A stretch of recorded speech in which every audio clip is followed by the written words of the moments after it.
Hi guys, welcome back to my channel. It's me Tembeka from Yizocom. Today I'm going to talk about wife number 5 and Pumelelo. Wife number 5, she is now at KwaMselegu, and most of the viewers was wondering how Mselegu met wife number 5, but the question answered. Pumelelo was a friend, or he knows wife number 5 long time ago, and she is in his age.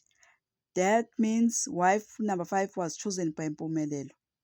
That means Pumelelo, he was the one who knows about wife number 5, and he kept that secret until his father revealed.